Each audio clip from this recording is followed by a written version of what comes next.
It's been almost 2 years since a team found itself at its lowest ebb in modern Test history and decided to reinvent its game. In the process, it's gone about redefining the format in itself, so much so that the revolution now finds a mention in dictionaries. Baseball is now arriving in India, and it faces the toughest test that awaits in the format, and you could argue in the sport itself right now, a test series in India. Can baseball thrive in India? England have arrived, a 5-test series kicks off, and who better to set things up here on ESPN Cricinfo than Sanjay Manjrekar. Sanjay, thank you as always for your time. Glad to have your company again. Thank you.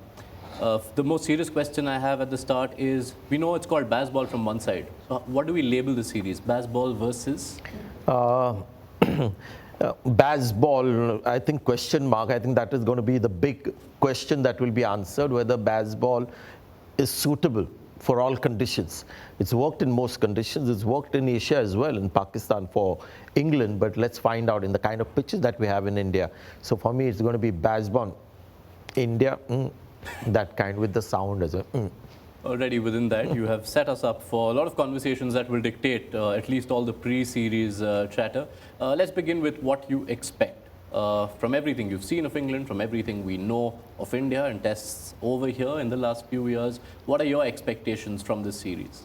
I expect something similar that we've seen in the recent past, India dominating. I expect pitches again to suit spin, but you always have to leave allowance for something that we never expect. I mean, this constantly happens in our sport, where we think this is something that's likely to happen and we're very sure, and then a surprise comes along, like in 2013 when England surprised us through Monty Panesar and Graham Swan. So those are things that are possible.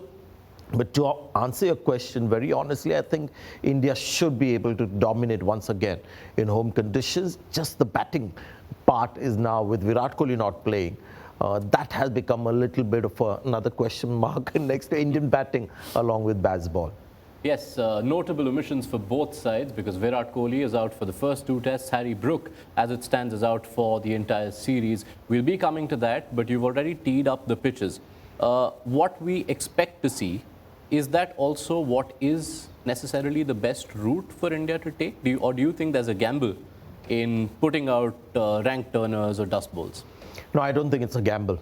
I think it's a very reliable way to win matches for India because of the kind of opposition that India have. England have Jack Leach and 2 or 3 other spinners who are, a couple of them haven't played for England, and one of them has just played a test match too. So when you look at the kind of ability England has, it's a no-brainer that India would want to have pitches that will turn, especially with Ashwin and Jadeja and Akshar Patel and Kuldeep Yadav being a spin force. So it makes a lot of sense. I don't think it made sense in the World Cup finals to have a pitch that was a little rough, but here rougher it gets better for India. Now, the reason why I asked that is because if you look at the makeup of this Indian batting lineup, we know Virat Kohli is in there. Now let's just go through the names. Yashasvi Jaiswal will play at home for the first time. Shubman Gill will play at home for the first time since being given this number 3 role. Shreyas Iyer has 4 innings at home in the last 22 months in which he scored 40 runs. Yeah. KL Rahul in the last 5 years has batted only thrice at home. Now when you look at that, the absence of Virat Kohli, could it be a telling blow for India? And that is where the question mark around Indian batting, the name that you mentioned, we think of Shreyas Iyer as a good player of spin, but his record against Australia on turning pitches wasn't very good. Gill has yet to prove himself as a batter on these kind of pitches. KL Rahul's batting now will be something that India will value a little more, albeit he's not had a great record off late in test matches in these kind of conditions. And that is why I believe that Pujara might just get the nod because of, when Pujara was dropped from the side, if you look at the last 10-15 innings that he's played, it wasn't shambolic, his record. So now in this new setup, I won't be surprised if India goes to Pujara for some solace. Is there not an issue of going back to tried and tested ways? At what point do you start blooding in new players and just invest in that? See, this is exactly the opposite that I said in one of our earlier shows, where I said, we have to move on from Pujara and Rahane. but extraordinary circumstances need you to challenge your conventional wisdom as well. Virat Kohli not being there is a huge setback, considering, which I said during the South African series as well, that you've got 1-3-5, three new guys, trying to learn the ropes of Test cricket. And with Virat Kohli gone, and you saw Virat Kohli's value in that series in South Africa, I think it would make sense to have somebody like Pujara going against the principles of selection, and you're already nurturing three young players. So India is not looking backward; they're just trying to find. There's a crisis with Virat Kohli not there and trying to address it. The stand-in number 3 for the moment is someone who'll have a lot of eyeballs on him, because Shubman Gill had a difficult 2023 in Test cricket. How big a time is it for Shubman Gill, the Test batter, and what do you hope he's working on in the lead up to these tests? He's under pressure, not just in Test cricket, in T20 cricket as well. I think there's a crowd gathering around him, making his life a little difficult. 50 overs format, I think, is set for the moment.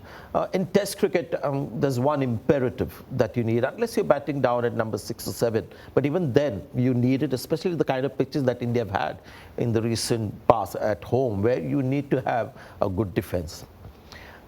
If you can't defend and if you're looking to attack your way out of trouble, that works in 50 overs cricket. T20 cricket definitely works, playing the attacking game to get yourself out of trouble.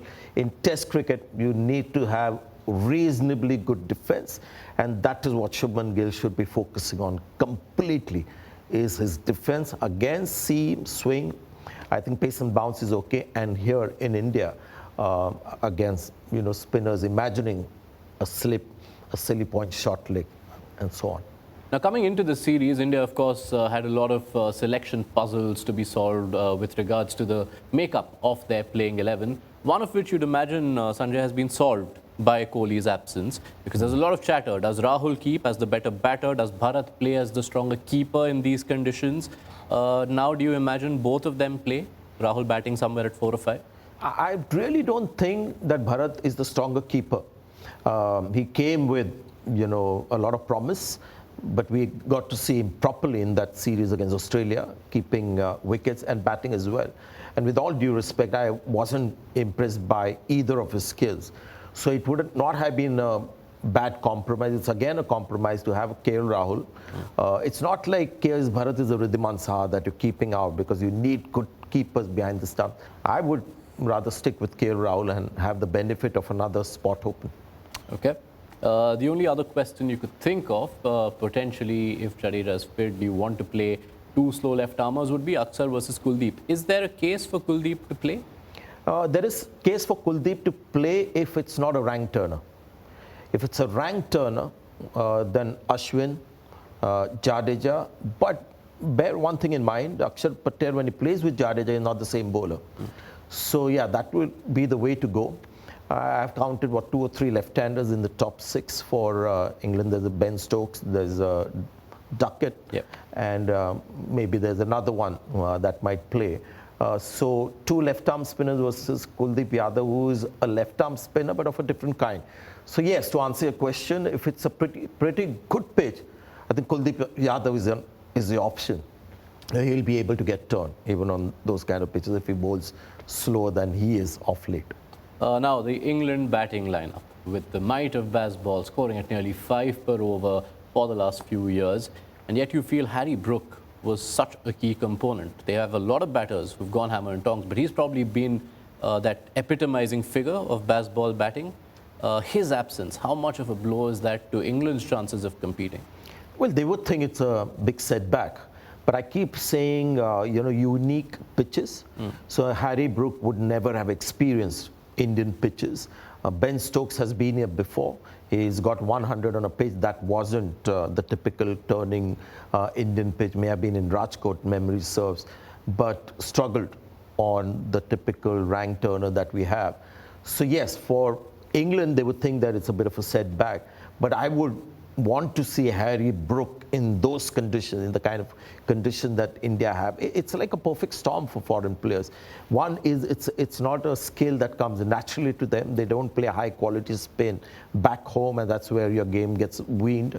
And apart from the pitches, you've got Ashwin and Jadeja as the two spinners, bowling on those pitches. Two exceptional spinners, plus Akshar Patel and Kuldeep Yadav in the reserve. So yes, for England, Harry Brook is a setback, but as a neutral, just watching the game, I would keep my, I would keep my view on Harry Brook open as to, how he would have played on these kind of surfaces. I've got no idea.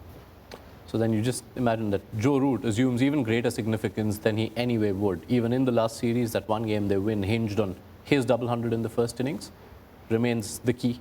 Absolutely. And then you see only great batters come in and get runs. You had Steve Smith, getting that 100 in Pune on what was a treacherous pitch.